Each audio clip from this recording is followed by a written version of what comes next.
Nunca imaginé que me pondría un vestido rojo y lápiz labial para atrapar a mi esposa engañándome. Pero allí estaba, en el baño del club, disfrazado de mujer, a punto de presenciar a la mujer que amaba en los brazos de otro hombre. La peluca picaba. Me temblaban las manos. Y más allá de esa puerta, mi matrimonio estaba terminando. Me había disfrazado de mujer para descubrir la verdad. Ahora deseaba no haberlo hecho. Por favor, suscríbete a nuestro canal para apoyarnos y motivarnos a seguir compartiendo más historias interesantes. Gracias.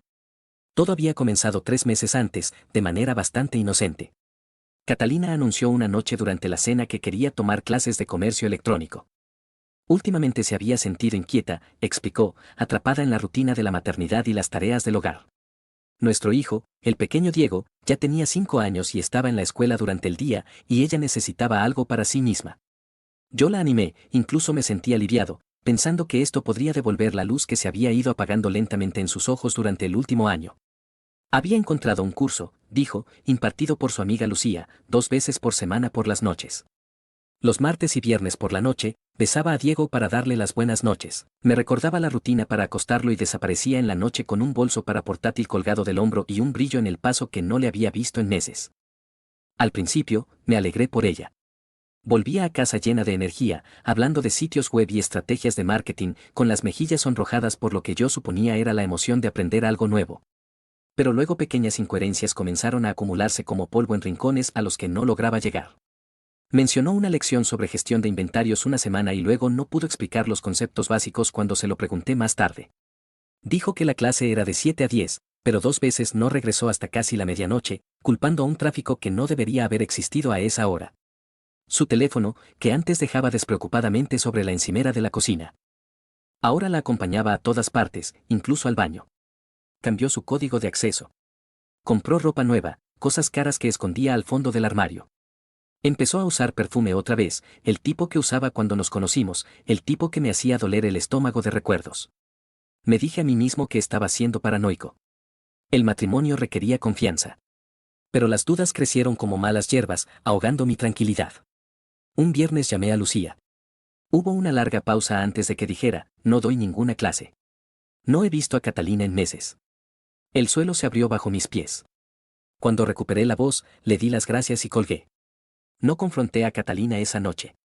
En cambio, la observé, la estudié como un documento que necesitaba descifrar. Me sentí convirtiéndome en alguien que no reconocía, un detective en mi propia casa.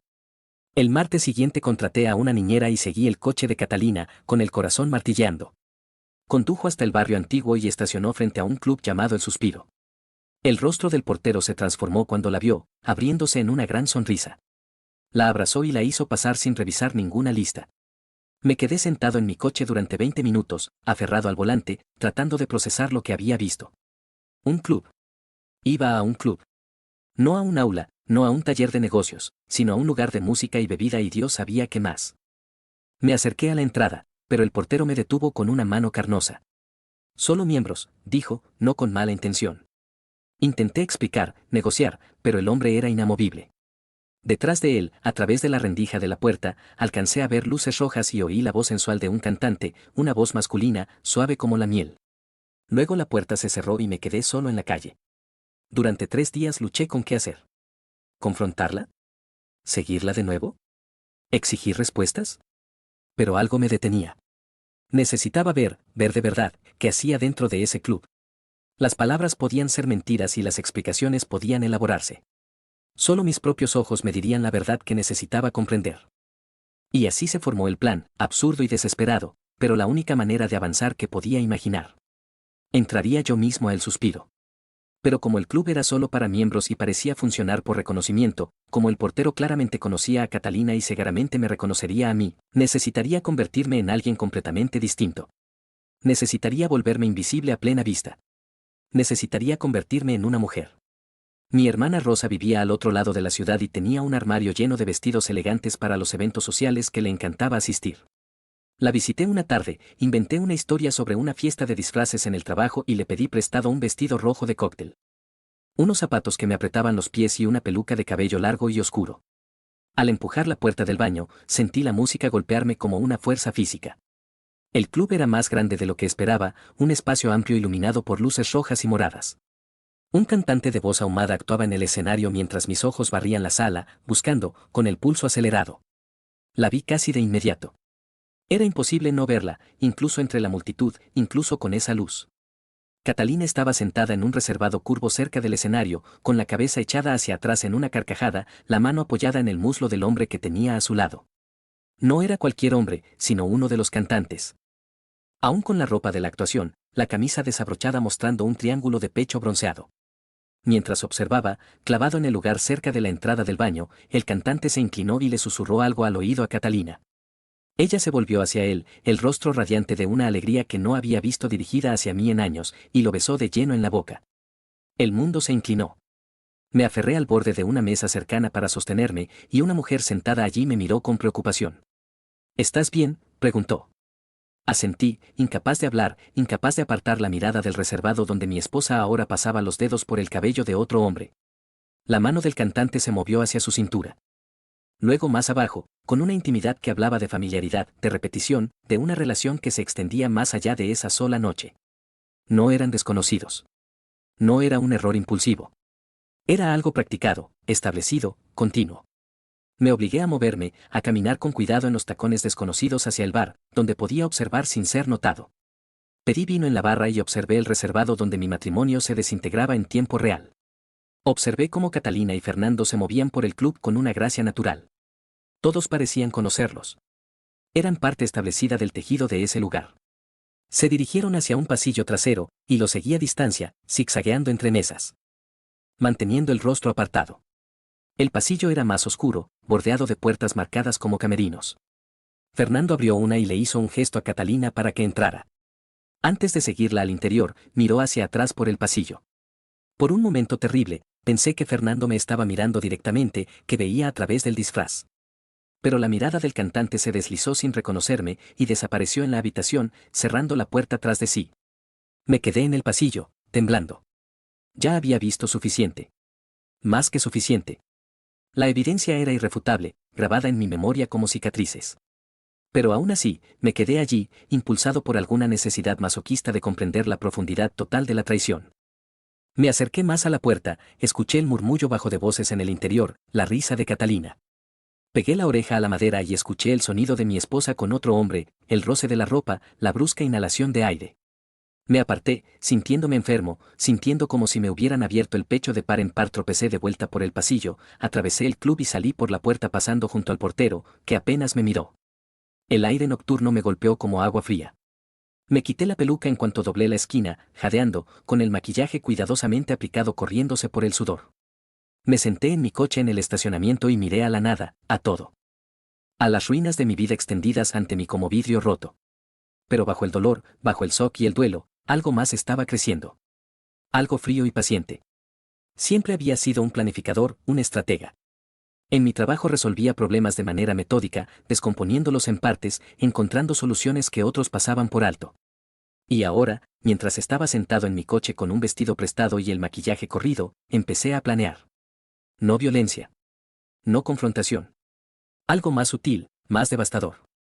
Algo que hiciera que Catalina comprendiera la profundidad de lo que había hecho, que la hiciera sentir el peso de sus decisiones de una manera que los gritos y las acusaciones nunca podrían.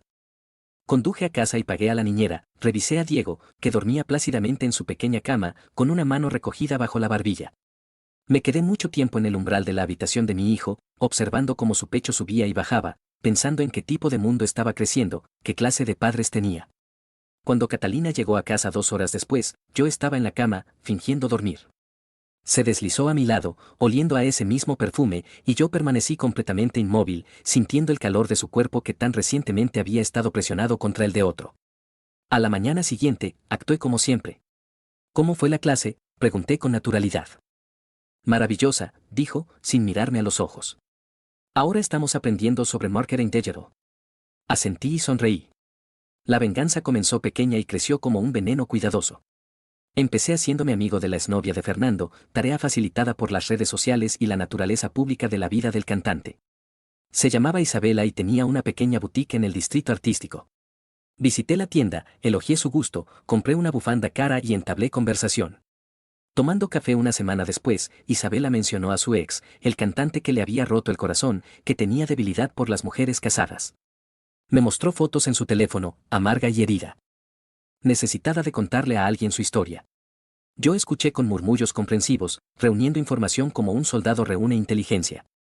Supe que Fernando era ambicioso, desesperado por un contrato discográfico que se le escapaba de las manos.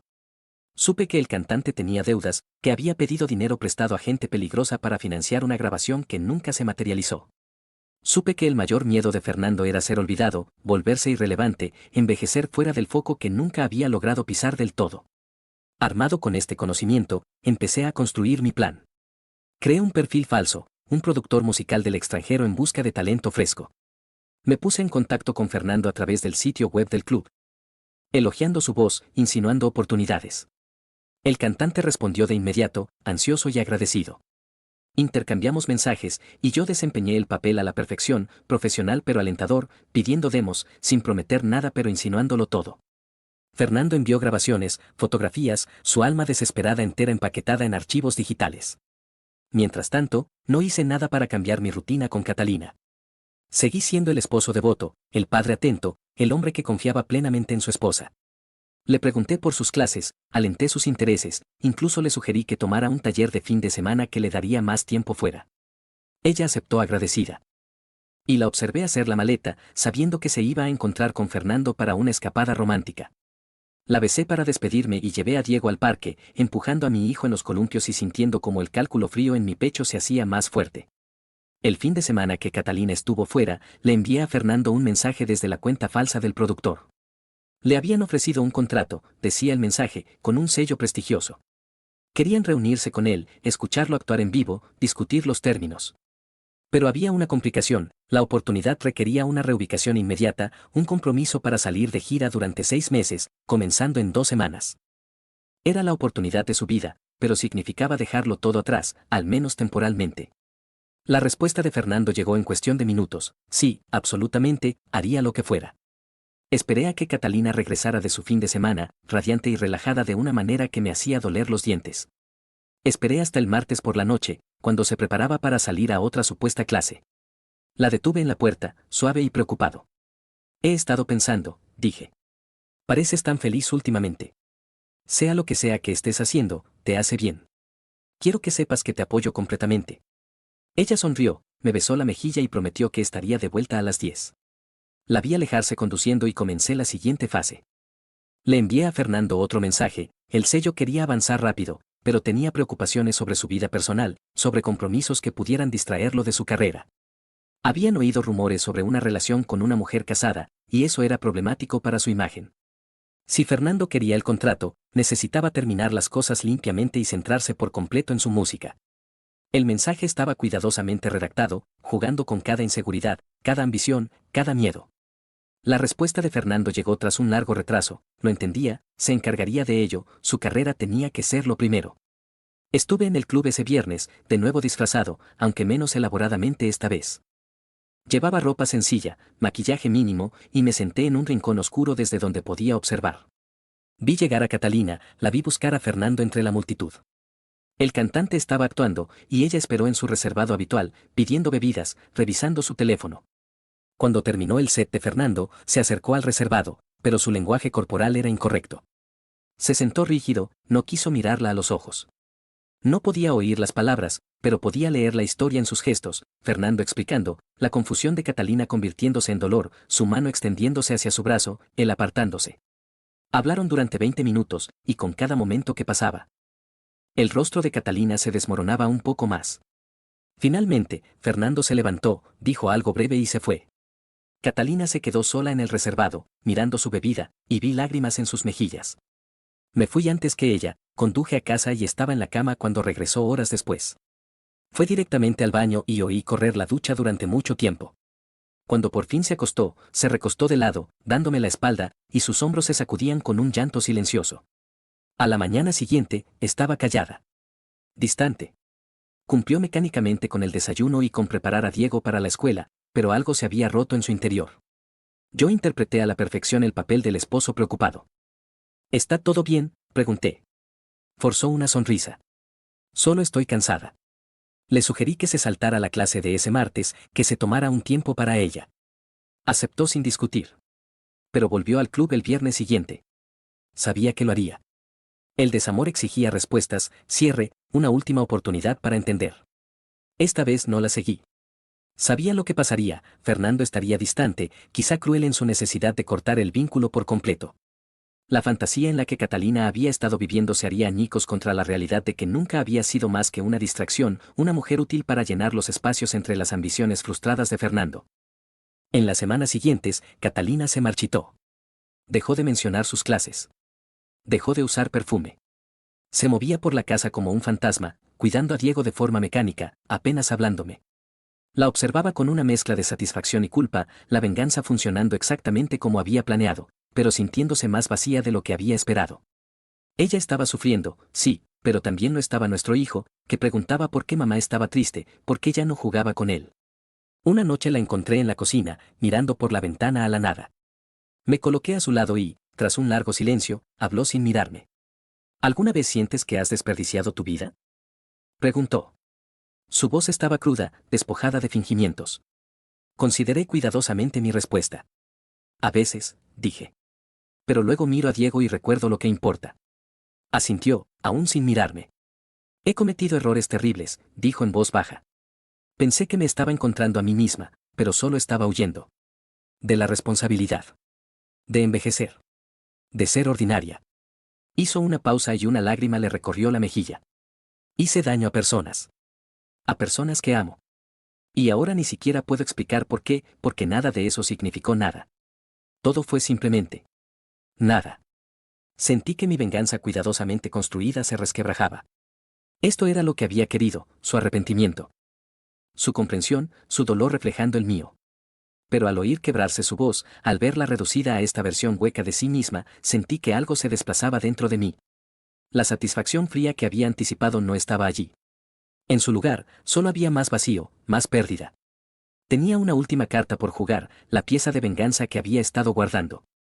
En mi bolsillo había una memoria USB que contenía todos los mensajes entre Fernando y yo, toda la evidencia de la manipulación.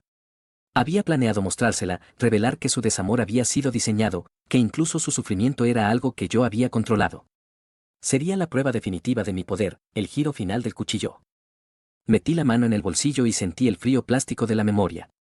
Pero mientras estaba a su lado, viéndola llorar, pensando en Diego dormido arriba, pensando en todos los años que habíamos pasado juntos y en todos los años que aún podrían quedar, dudé. Mostrarle la verdad la destruiría por completo. Acabaría con cualquier posibilidad de reconstruir, de encontrar alguna forma de avanzar entre los escombros. Nunca me perdonaría, nunca volvería a confiar en mí. Nuestro matrimonio terminaría de verdad y Diego crecería entre las ruinas de nuestra destrucción mutua. Pensé en el hombre en el que me había convertido, disfrazado con un vestido rojo, espiando a mi esposa. Manipulando a desconocidos, orquestando tormentos psicológicos elaborados. Me había dicho que se trataba de justicia, de hacer que Catalina entendiera las consecuencias de sus decisiones. Pero de pie en la cocina, con su pena suspendida en el aire entre nosotros, me pregunté si de verdad había sido venganza, o solo otra forma de huir de una verdad más difícil, que nuestro matrimonio había estado fallando mucho antes de que ella entrara en ese club, que ambos habíamos tomado decisiones que nos llevaron a este momento, que no había verdaderos villanos en esta historia, solo dos personas que habían perdido el rumbo. Saqué la mano del bolsillo, dejando la memoria USB donde estaba. Todos cometemos errores, dije en voz baja. La cuestión es qué hacemos después. Catalina por fin se volvió para mirarme, el rostro surcado de lágrimas, confundida por mi suavidad cuando esperaba ira. No sé si puedo arreglar esto, susurró. No sé si nosotros podemos. Asentí. Tal vez no podamos, dije. Pero se lo debemos a Diego intentarlo. Y quizá también nos lo debamos a nosotros mismos. Permanecimos en la cocina mientras la noche se profundizaba afuera, dos personas que se habían traicionado de maneras distintas, que se habían perdido y herido mutuamente, que habían descubierto lo peor de sí mismas a través de los errores cometidos. No hubo una resolución ordenada. Ni un momento de catarsis que borrara el daño. Pero sí hubo una elección, continuar el ciclo de venganza y contravenganza hasta que no quedara nada, o bajarse del camino e intentar encontrar otra forma de seguir adelante. No le conté lo que sabía. No revelé mi disfraz, mi plan, la cuidadosa arquitectura de su desamor. Guardé esos secretos, cargándolos como piedras, mi propio castigo privado. Porque ahora entendía que la venganza más devastadora no estaba en hacer sufrir a Catalina, sino en lo que yo me había convertido en la búsqueda de ese sufrimiento. El hombre que podía vestirse con ropa de mujer y ver a su esposa traicionarlo. El hombre que podía manipular los sueños y ambiciones de un extraño. El hombre que podía diseñar el desamor con la precisión de un cirujano. Tendría que vivir siendo ese hombre, sabiendo de lo que era capaz, y ese conocimiento me perseguiría mucho más de lo que cualquier revelación pública podría perseguir a Catalina. En las semanas siguientes, comenzamos el trabajo lento y doloroso de la honestidad. Catalina confesó su aventura, aunque nunca mencionó el nombre de Fernando y yo nunca pregunté. Habló de sentirse invisible, de extrañar a la persona que había sido antes del matrimonio y la maternidad, de tomar decisiones terribles en la búsqueda de volver a sentirse viva. Yo escuché y, al escuchar, oí ecos de mi propio vacío, de mis propias formas de huir. No confesé mis propios engaños, pero admití mi distancia, mi incapacidad para ver sus luchas, mi complicidad en la lenta erosión de nuestra conexión. Fuimos a terapia, tuvimos conversaciones difíciles, tomamos pequeñas decisiones cada día para intentarlo de nuevo. Algunos días eran mejores que otros. La confianza era una planta que crecía despacio y requería cuidado constante. Hubo retrocesos, discusiones y momentos en los que el divorcio parecía inevitable. Pero también hubo mañanas en las que preparábamos el desayuno juntos mientras Diego parloteaba sobre la escuela, tardes en las que veíamos películas en el sofá con un espacio cuidadoso entre nosotros, noches en las que nos buscábamos en la oscuridad e intentábamos recordar por qué nos habíamos enamorado en primer lugar. Nunca volvía el suspiro. Tiré el vestido rojo, la peluca, el maquillaje. Eliminé el perfil falso del productor y todos los mensajes. Destruí la memoria USB sin mostrársela jamás a nadie. Enterré esos secretos muy hondo, donde no pudieran dañar a nadie más que a mí. A veces, tarde en la noche, pensaba en Fernando, me preguntaba si el cantante seguía esperando un contrato que nunca llegaría, si seguía intentando perseguir un sueño que yo había insinuado y luego arrebatado. Me sentía culpable por eso, pero no lo suficiente como para enmendarlo. Algunas venganzas, había aprendido, no podían deshacerse, solo vivirse con ellas. Años después, cuando Diego era mayor y hacía preguntas sobre nuestra relación. Sobre por qué parecíamos tan tristes cuando él era pequeño, me costaba encontrar palabras. Tu madre y yo perdimos el rumbo por un tiempo, dije con cuidado. Nos hicimos daño, cometimos errores. Pero decidimos que el amor valía la pena, incluso cuando era difícil. Era cierto, hasta donde llegaba. La verdad completa era más complicada, más oscura, llena de sombras y engaños que Diego no necesitaba cargar. Pero a veces miraba a Catalina al otro lado de la mesa, la veía reírse de algo que decía Diego, captaba su mirada y veía en ella una tristeza que reflejaba la mía, un conocimiento compartido de lo cerca que habíamos estado de perderlo todo. Y en esos momentos me preguntaba si de algún modo ella sabía. Si había intuido la verdad detrás de la repentina partida de Fernando, si cargaba sus propios secretos sobre ese tiempo. Tal vez ambos estábamos perseguidos por las personas en las que nos habíamos convertido en nuestros peores momentos, ambos eligiendo a diario no pronunciar esas verdades en voz alta, ambos entendiendo que algunas cicatrices eran demasiado profundas para sanar por completo. El vestido rojo había desaparecido, pero su fantasma permanecía. Había aprendido que la venganza era un veneno que transformaba a todos los que tocaba. Había obtenido lo que quería, pero el costo había sido mi propia inocencia. Me había convertido en alguien capaz de crueldad disfrazada de justicia. Y así viví con ese conocimiento, llevándolo en silencio a través de los días ordinarios, a través de la lenta reconstrucción de mi matrimonio, a través del regreso gradual de algo que se parecía a la paz. La venganza había funcionado a la perfección. Había devastado por completo a su objetivo. Pero al final, la persona más cambiada por ella, la más dañada por ella, la más incapaz de olvidarla, fui yo. Había ganado, en cierto sentido. Pero lo que había ganado era el conocimiento de mi propia capacidad para la oscuridad, y ese era un premio que cargaría para siempre. ¿Hizo bien en vengarse manipulando al cantante, o debió confrontar a su esposa directamente? ¿Con quién simpatizas más, con el esposo traicionado o con Catalina que buscaba sentirse viva? Comparte tu opinión en los comentarios. No olvides suscribirte al canal Traición del Reddit y activar las notificaciones. Gracias por ver, la moraleja de la historia. La venganza nunca sana las heridas, solo las profundiza. Cuando alguien te traiciona, sientes que recuperar el control y hacer sufrir al otro te devolverá la paz. Pero la verdad es más dura, cada paso que das hacia la venganza te transforma en alguien que no reconoces. Pierdes tu inocencia, tu dignidad y te conviertes en prisionero de tu propio odio. El dolor que causas regresa multiplicado, porque ahora cargas con la culpa de tus propias acciones oscuras. La verdadera fuerza no está en devolver el golpe, sino en elegir la honestidad, en confrontar la verdad sin destruirte en el proceso. Porque al final, la persona más dañada por tu venganza siempre serás tú mismo. Como se dice, antes de embarcarte en un viaje de venganza, cava 2 tumbas, una para tu enemigo y otra para ti.